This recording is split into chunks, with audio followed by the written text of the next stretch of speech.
Thank you for inviting me and having the ability to read something that you may find a little bit radical in its own way, but it's primarily intended to be intimate, even though it may sound sometimes perhaps more geometric-like rather than erotic. So I'll just read something, okay? It's all of the poetry in this book is primarily inspired by deeply personal relationship, and what came out of that was more or less imaginative. So the imaginative side of this relationship comes in this form. The title of the first poem, which is going to be read as a premiere in English by me now, sounds as following. That all too moving contraction of emotion. Lying flat, I was all in movement, in the most unexpected places. And out of the blue, a gust of cool magnetism. What if we get a head cold off the wall?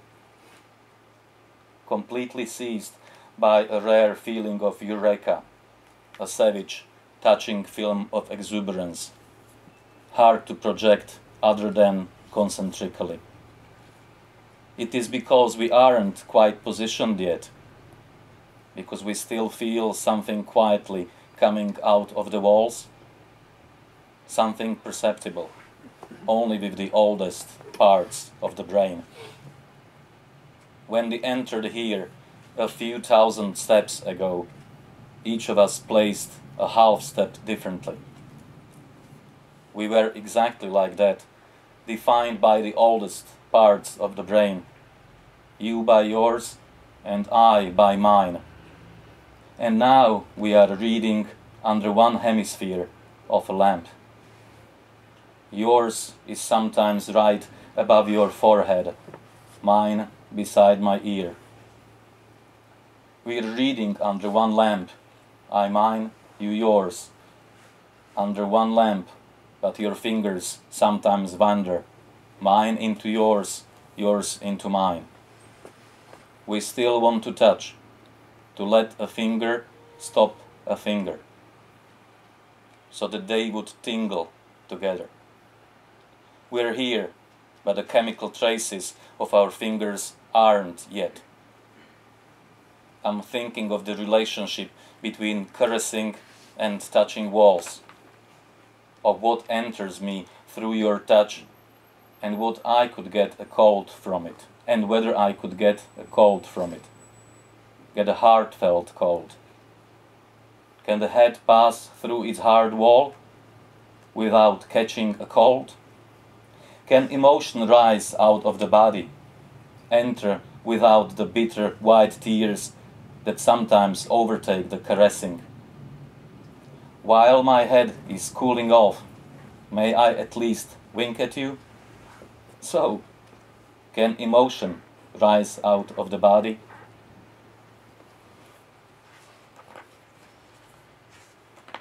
It was about moving into a flat, so.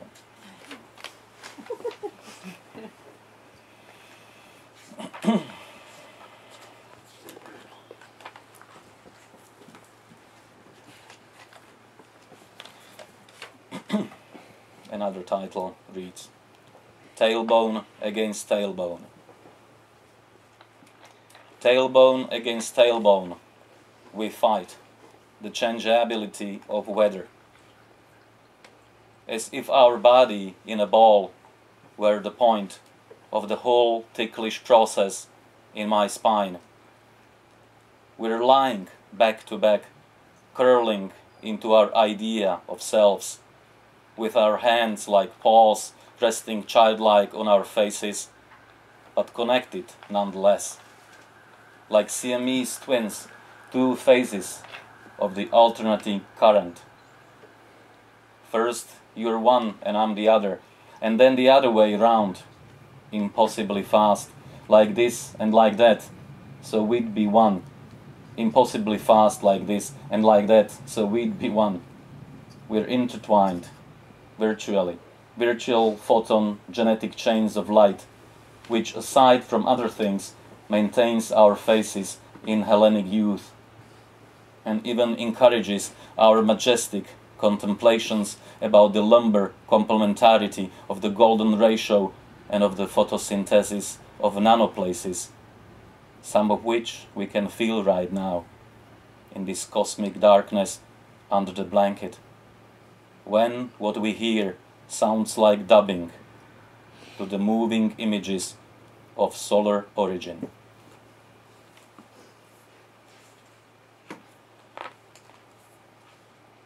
And maybe two more.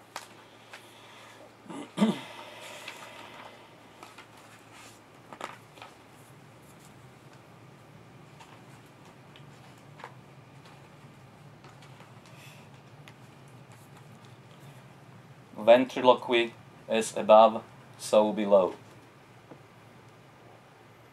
What is left behind in our body, our brain, after riding a bike?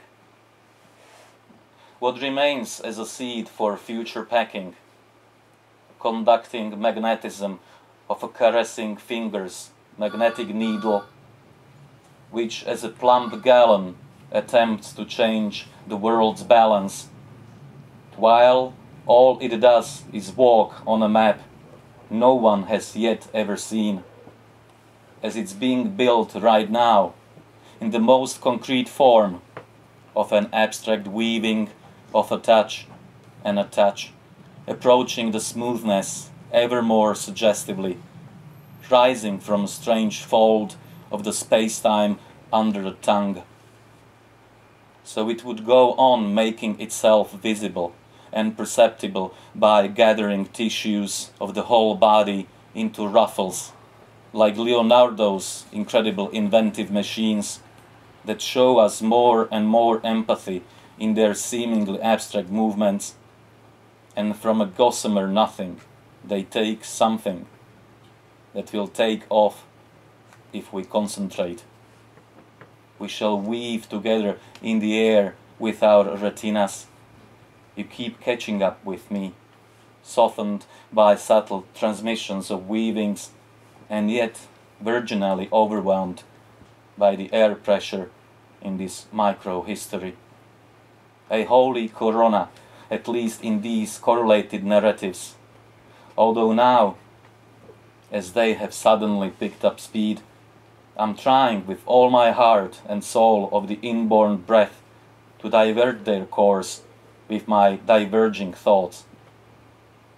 As you, under similar circumstances, when you say something spontaneous, which we neither laugh nor cry about, we just breathe and let live. We work and blow out, and work and blow, nearby and into the distance, as if trying to keep alive the flying machine as is rising off the subtle messages of air, a bit more, until with enough strength to pedal.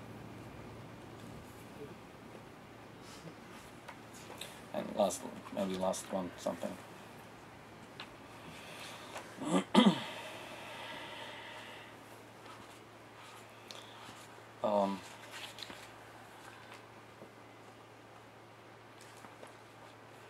There was even a typing machine, so.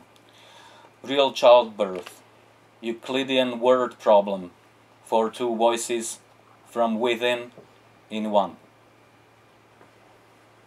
The stubborn halo of a child curled into a ball in the fetal position before being caressed by the light on top of its head is putting off the shift in its mental field between the parting banks.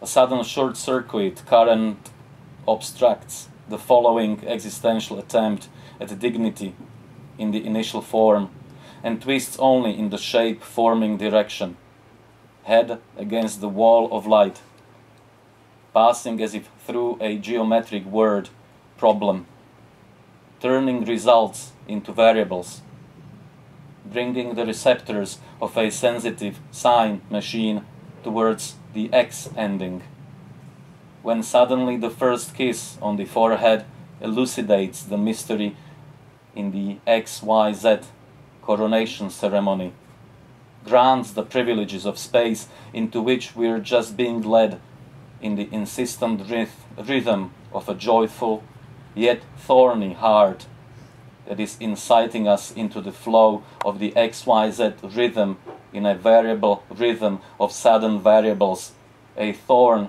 rhythmically spread into flow, a point wherever in the XYZ of the typewriter of variables, of thorns and types, of types and thorns that are pumping up Mom's heart ever more fiercely, pushing us out as it's in the beginning of the world into an indescribable space, where the intimate codes become coordinates, pointed into codes of a machine encoding its activity into coordinates. Whether it's she or whether it's he, don't blame us if we aren't our type, your type. That's all. Thank you.